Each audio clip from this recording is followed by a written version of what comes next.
네, 우리 함께 읽어보도록 할까요? 자, 시작. 교회를 끔찍이 아끼는 자가 됩시다. 아멘. 이 제목부터 은혜가 되는 줄로 믿습니다. 아멘. 네. 이 고린도서 8장 1절에 보면요, 그 지식이라는 단어가 나오는데요.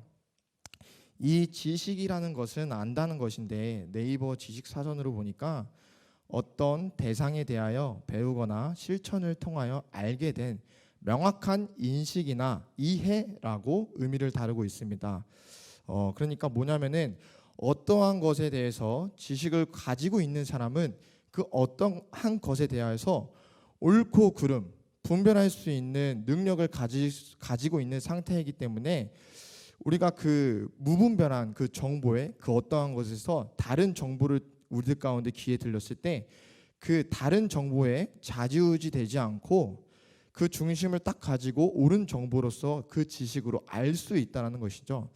결국 그 어떠한 것의 지식을 아는 사람은 그것에 대해서 정확하게 알고 있기 때문에 그 지식과 관련된 정확하지 않은 사실에 대해서는 명확히 분별할 수 있다는 것입니다. 그러니까 자유함을 가지고 있는 것이죠. 흔들리지 않고 어떠한 말에 좌지우지되지 않는 어떠한 것에 대해서 자유함을 가질 수 있다는 것입니다. 조금 어려운데요. 제가 예를 들어서 한번 설명해 볼게요. 작년에 그 아시안 게임에 저희 나라 축구가 이제 금메달을 땄잖아요.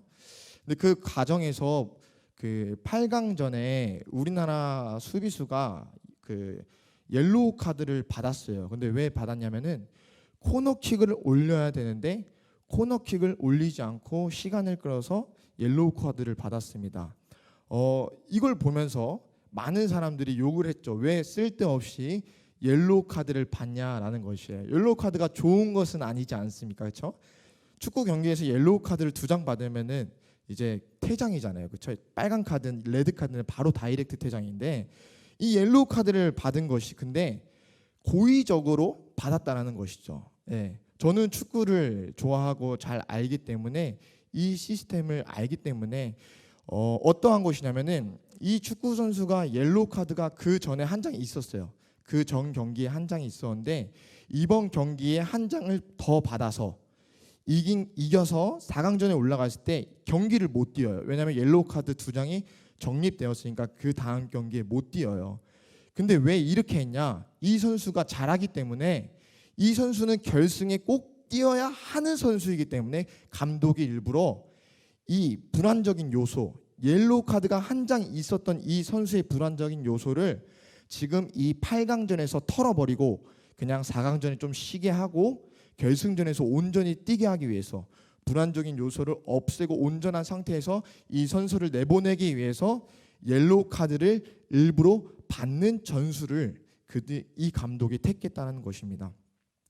저는 축구에 대한 지식이 있고 알기 때문에 그 선수가 고의로 옐로우 카드 받는 것에 대해서 욕을 하거나 그런 오해를 하지 않고 오히려 박수를 치면서 잘했다라는 생각을 하였지만 이 축구 시스템을 모르고 있는 사람들은 이 상황을 봤을 때 어떻게 생각할까요?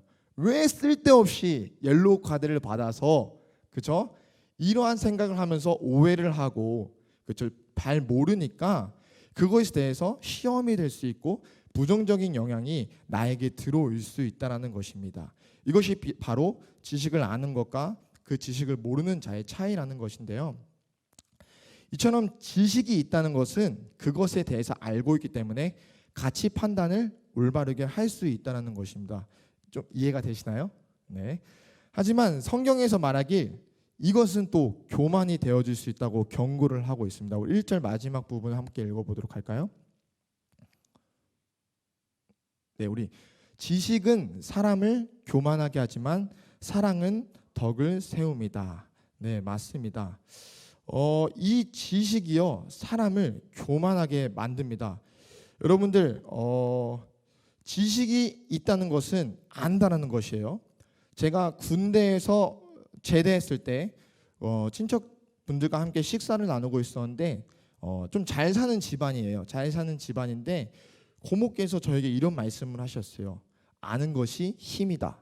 네, 저에게 이런 말씀 제가 또렷이 기억하는데 아는 것이 힘이다. 그래서 많이 알아야 된다라고 저에게 얘기를 했어요. 여러분들 왜 많이 알아야 그게 힘이 되니까? 왜냐하면은 세상을 알고 세상이 어떻게 돌아가는지 알고 많은 경제 속에서 많은 부분들을 알고 있는 사람이 이 세상이 굴러가는 형태를 보고 알 수 있으니까 미리 준비하고, 그렇죠? 미리 그 안에서 먼저 앞서갈 수 있다는 것이에요. 그렇기 때문에 아는 것이 힘이다라는 말이 나오는 거죠. 성경도 마찬가지입니다. 여러분들, 우리가 성경을 많이 알잖아요. 이 많이 알면은 우리들의 어깨가 자연스럽게 올라갈 때가 있습니다. 하지만 그 성경을 안다고 해서 우리가 교만해지는 것이 맞지 않잖아요. 그렇죠? 우리들 가운데 그런 자는 없은 줄로 믿습니다. 도리어 성경을 많이 알고 알면 알수록, 그 말이 무슨 뜻입니까? 내가 하나님을 더 많이 알아간다는 거예요. 내가 하나님을 더 안다는 것이에요. 하나님을 알면 알수록 우리는 어떻게 됩니까? 하나님의 사랑이 더 크게 우리들 가운데 느껴지고 우리가 깨닫게 되어지니까, 오히려 이 고린도서 8장 1절에서 말씀하시는 것처럼 교만해지는 것이 아니라 사랑의 덕을 세워지게 되는 것이죠. 아멘이신가요? 그렇기 때문에 우리는 이 자리에 나와서 하나님을 아는 것이 축복인 줄로 믿습니다. 더 나아가 우리가 이 예배를 드림으로써, 하나님의 말씀을 들음으로써 우리들의 모습이 교만하게 되어지는 것이 아니라 오히려 하나님을 더욱더 그 하나님의 사랑을 전할 수 있는 자가 되어질 수 있다는 것을 여러분들 깨닫고 항상 늘 사랑의 덕을 세우는 그런 그리스도인들이 되어지기 축복합니다. 이와 마찬가지로 오늘의 본문의 이야기도 비슷한 맥락을 가지고 있습니다. 제가 축구를 아는 것처럼 이 우상에게 제물로 바친 음식에 대해서 아는 자와 그것을 잘 모르는 자가 함께 있을 때 오해와 마찰이 있을 수 있다는 것이에요. 4절에 보시면요, 이제 우상에게 제물로 바치는 음식을 먹는 문제에 대해서 이야기해 봅시다라고 포문을 열어요. 그리고 우리가 세상에서 우상이란 아무것도 아니며 하나님은 오직 한 분뿐이라는 사실을 알고 있습니다. 맞죠? 여기 있는 모든 자들은 다 그렇게 제가 생각이 되어지는데 우리는 알고 있어요. 여기서 말하는 속한 사람들은 우상이, 그렇죠? 아무것도 아니란 것을 안다는 것이에요. 왜냐하면은 하나님을 아는 자이기 때문에, 하나님의 그 진리를 아는 자이기 때문에 우상이 아무것도 아니라는 것을 우리는 알고 있다는 것이에요. 유일한 존재, 오직 한 분 하나님, 유일하신 신, 그분을 우리가 지식적으로 지금 알고 있었다는 것인데요.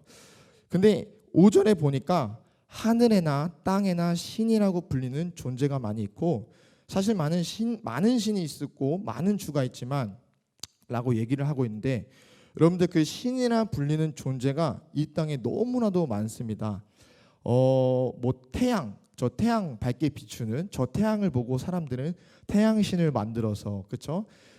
신을 섬기기도 하고, 또 이 바다를 보면서 바다신을 만들어서, 하여튼 우리 사람들은 많은 우상을 만들어서 많은 주라는 존재를 여기면서 그것을 모시고 있어요.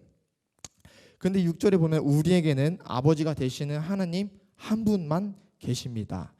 이 만물이 그에게서부터 나왔고 우리는 그분을 위해서 살고 있고, 또 주 예수 그리스도 한 분만 계시고 그분 때문에 우리가 창조되었고 우리가 그분 때문에 그 돌보심으로 말미암아 오늘도 살고 있다는 것을 우리는 안다 모른다? 안다라는 것입니다. 이 로마서 11장 36절에 말씀이 있는데요. 네, 우리 함께 읽어보도록 할까요?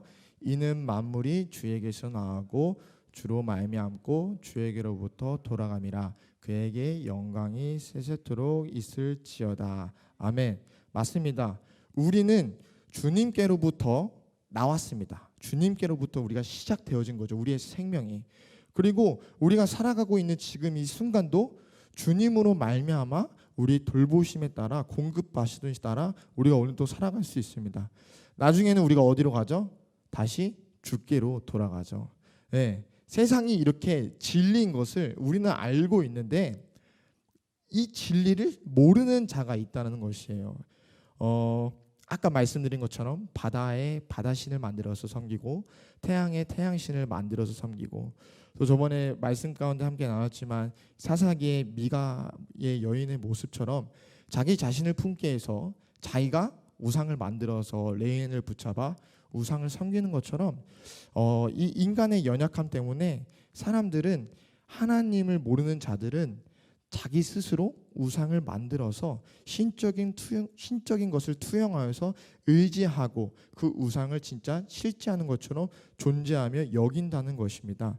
결국에는 자신들을 우상화해서 자신의 입맛에 맞추어서 그 신을 만들어서 섬기는 것이죠. 결국에는 그 죄성은, 그 우상은 그런 것 같아요. 근본적으로 결국에는 나를 위해서 우상을 만드는 것이죠. 결국 하나님이 나를 돌보시는 이가 하나님이라는 것을 인정하지 않는 부분들도 있고 그 진리를 모르는 분들도 있다는 것을 오늘 이 성경에서는 우리에게 지금 알려주고 있습니다. 저는 이 말씀을 보면서 과거에 제가 생각났어요. 저도 하나님을 몰랐을 때 학창 시절에 그랬던 기억이 나요. 그 시험 보기 전날 그리고 시험 보는 그 순간에 하나님도 찾고 부처님도 찾고 그리고 뭐 태양신도 찾고 하여튼 여러 가지 많은 신들을 구하면서 오늘 시험 좀 잘 보게 해달라고, 그렇죠? 이런 식으로 저도 하나님을 몰랐을 때 그렇게 살았다는 것이 있었다는 것이죠. 그런데 이런 저의 모습처럼 7절에 이렇게 얘기하고 있는데 그런데 누구나 이러한 진리를 아는 것이 아닙니다. 사람들 중에는 아직도 우상을 숭배하는 습관이 남아있어서 우상에 바친 음식을 먹을 때 그것이 우상에 바친 음식이라고 생각하며 먹는 사람들이 있습니다. 그 사람들의 양심이 약해졌고 더럽혀졌습니다 라고 지금 얘기를 하고 있습니다. 여러분들, 하나님을 다 알면 좋겠지만 하나님을 모르는 자도 있습니다. 그렇기 때문에 우리가 하나님을 전해야 되는 그 사명을 감당해야 되는 것이죠. 이 고린도 교회 당시에는, 이 나라 가운데 이 당시에는 많은 문화들이 들어오고 있습니다. 교역적인 위치도 놓여 있었기에 자연스레 많은 문화들이 유입되어 있어서 얽히고 설켜 있었어요. 그래서 그 문화의 잔해가 아직 남아 있어서 교회를 다니는 교회 안에서도 이 우상에 대한 우상을 숭배 때 그 섬겼던 그 음식을 먹는 것에 대하여서 얘기가 나왔다는 것이죠. 우리나라에도 비슷한 문화가 있죠. 저도 얼마 전에 저희 집은 아직 부끄럽지만 아직 제사를 지내고 있어요. 저희 할아버지 집에서. 물론 저는 절은 하지 않습니다. 저희 집안에서 절은 하지 않고 그냥 뒤에서 서서 기도를 하고 있는데 저희 집도 그렇게 제사상 음식을 차리고 제사를 지낸 다음에 그 음식들을 다 같이 먹는 문화가 있어요. 한국 문화가 그런 게 있잖아요. 이 고린도 교회에서도 마찬가지라는 거예요. 근데 이 문화의 모습이 이 고린도 교회 안에 있는 신앙을 가지고 살아가고 있는 자들 가운데 특별히 그 중에서도 믿음이 연약한 자, 그렇죠? 하나님의 그 진리를 아직 확고히 모르고 확신에 차지 않고 믿음이 온전히 세워지지 않은 자에게는 그것이 시험이 될 수 있고 그 모습들이 이중적인 모습으로 그들의 눈에 비춰질 수 있다고 지금 오늘 이 본문에서는 얘기하고 있는 것입니다.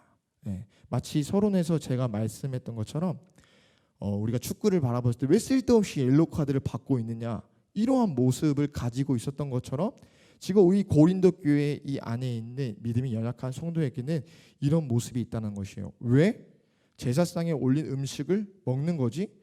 그리스도인이 어떻게 그럴 수가 있어? 라고 지금 생각을 할 수도 있다는 것이죠. 우리는 알고 있잖아요, 그렇죠? 그 제사상에 올라간 음식을 먹어서 그 구원에 탈락하는 것도 아니고, 그렇죠?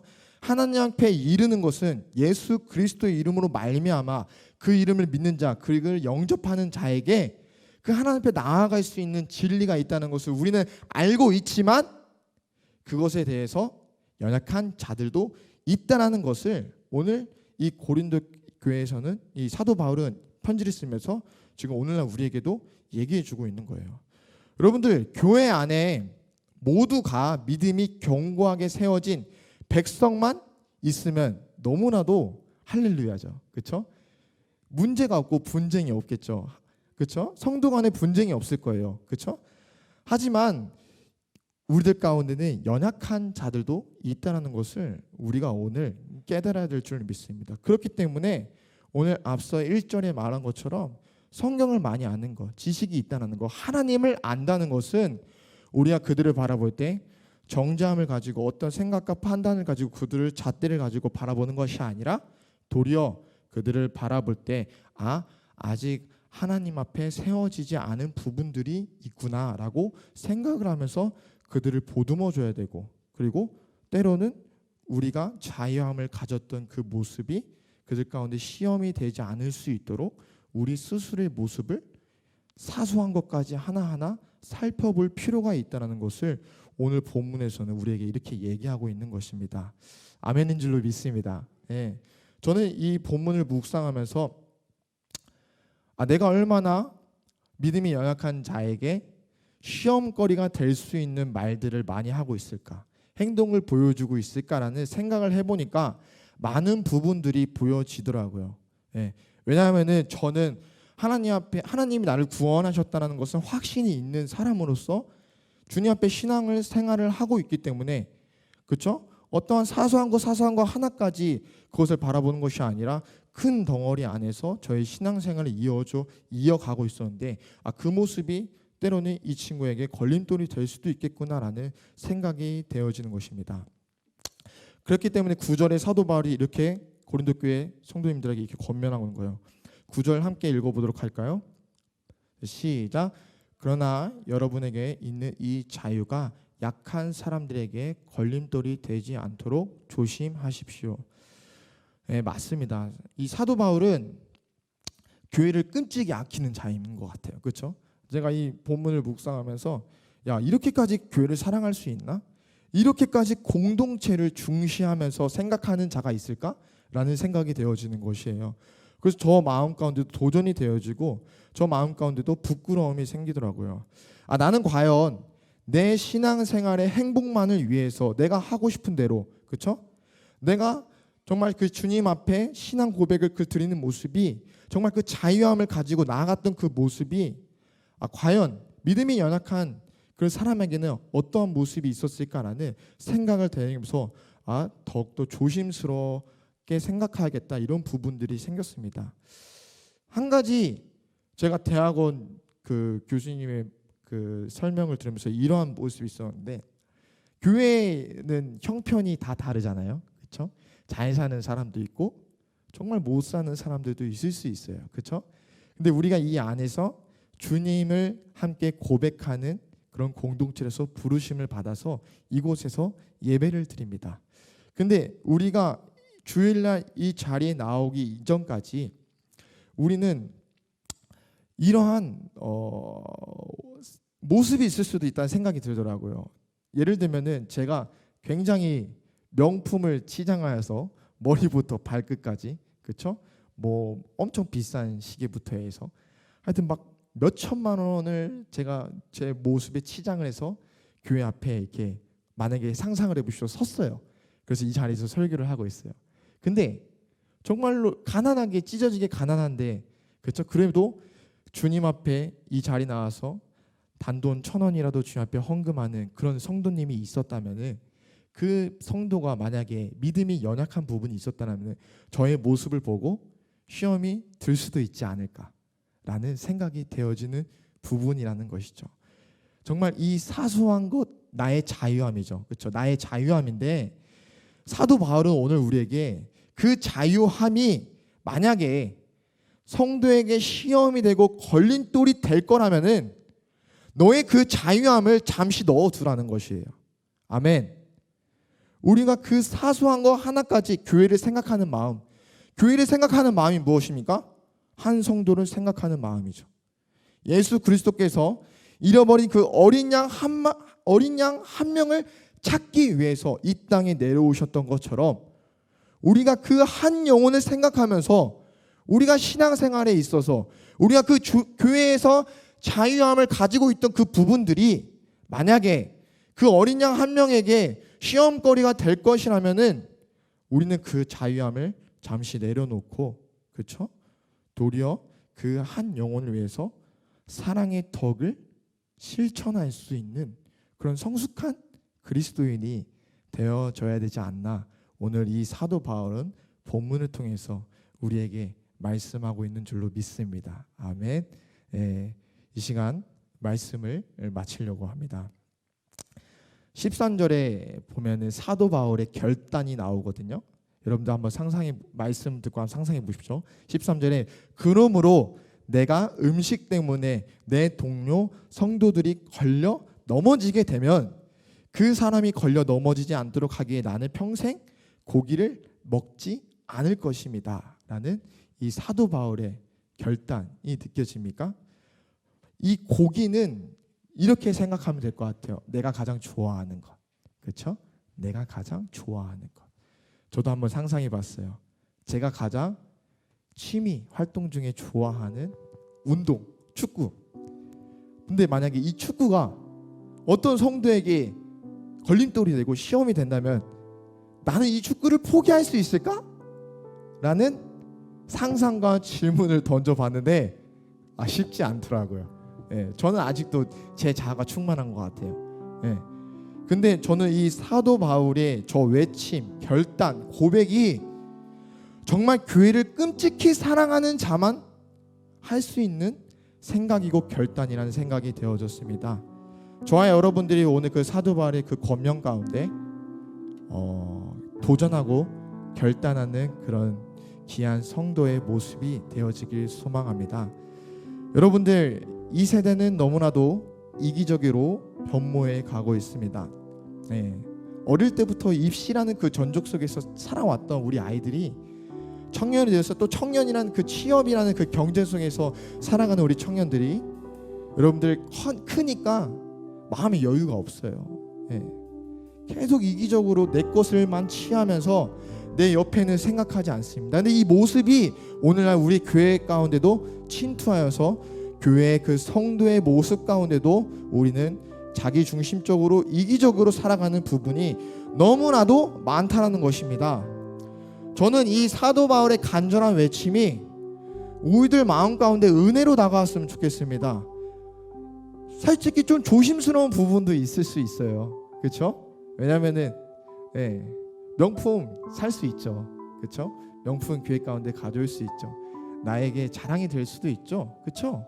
그게 나의 누림이 될 수도 있죠. 하나님께서 주신 누림으로서. 근데 하지만 저는 우리들 가운데 그러한 모습이 더 많아졌으면 좋겠어요. 한 영혼을 생각하고 나의 자유함을 버리고 교회를 세우는 성도의 모습이 우리들 가운데 되어지는 것이 하나님 보시기에 더욱더 합당하고 생각이 되어지고 하나님 보시기에 더욱더 기쁨 된 자녀의 모습이지 않을까라는 생각이 되어집니다. 그렇다고 우리가 정죄할 필요는 없습니다. 아멘. 우리는 하나님을 알면 알수록 1절에 나와 있던 것처럼 교만해지는 것이 아니라 사랑의 덕을 세울 수 있는 능력이 더해지는 것입니다. 그렇기 때문에 여기 오늘 수요예배에 나와서 주님의 말씀을 사모하고 듣는 자들은 하나님의 그 사랑을 더욱더 선포할 수 있는 귀한 능력의 백성이 되어질 줄로 믿습니다. 우리 시간 함께 찬양하고, 주님, 제가 그 사도 바울이 고린도 교회 성도들에게 말했던 메시지처럼 제가 오늘날 나의 자유함 때문에 혹여나 넘어지는 성도가 있다면은 하나님, 내가 그런 모습으로 살아가는 것이 아니라 한 영혼을 세우기 위해서, 한 영혼의 마음을 위해서 정말 그 성도를 아끼는 마음으로, 정말 우리 교회를 끔찍히 사랑하는 자의 마음으로 우리가 신앙생활 할 수 있는 모습이 되어지게 해달라고 우리가 그렇게 기도하셨으면 좋겠습니다. 생각해보면 너무나도 많은 부분 속에서 그런 모습들이 보여지더라고요. 한번 우리가 그런 시간들을 묵상했으면 좋겠습니다.